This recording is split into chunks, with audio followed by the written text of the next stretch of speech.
We like to believe that art makes us eternal, that when our bodies decay and our names are forgotten, our creations will carry us beyond death. But the truth is more tragic. Every masterpiece, every monument, every immortal work of art is quietly dying. From the cave paintings of Lascaux to the digital galleries of today, art has always been humanity's rebellion against oblivion. Those Paleolithic handprints on stone walls, red, black, ochre, were made 20,000 years ago. Yet even they are fading, destroyed not by time alone, but by human touch, by breath, by light. The same fate waits for everything we've ever made. Michelangelo's The Last Judgment in the Sistine Chapel once radiated a storm of blues and flesh tones, but centuries of candle smoke, humidity, and chemical reactions turned it nearly black. Only after a massive restoration in the 1990s did the colors resurface, though critics argued the cleaning stripped away the shadows that Michelangelo himself painted. So what remains? The artist's hand or the restorer's interpretation? Even Leonardo da Vinci's The Last Supper, often called a symbol of divine perfection, is mostly gone. He experimented with a fragile mixture of tempera and oil on dry plaster, a technique doomed from the start. Within 20 years, the painting was flaking. It's been restored over and over, but each attempt removed a little more of Leonardo himself. Today, less than half of the original pigment survives. Immortality, it turns out, was never part of the formula. And time doesn't just destroy the surface, it erases meaning. Ancient Greek statues were once painted in vivid colors, clothed in gold and red, alive with motion. Now we see them as pure white marble, calm, divine, emotionless. But that's an illusion born of decay.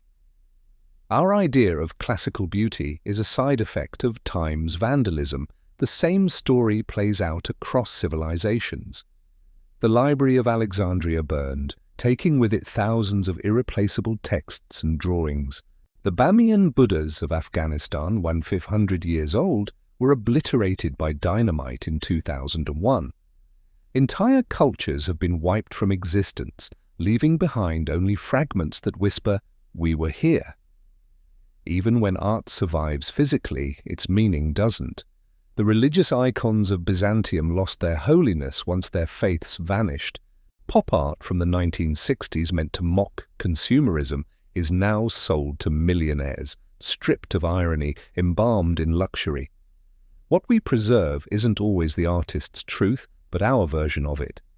Digital art was supposed to be the answer. Infinite copies, eternal storage. But digital immortality is a myth too. Hard drives fail. Servers die. File formats become obsolete.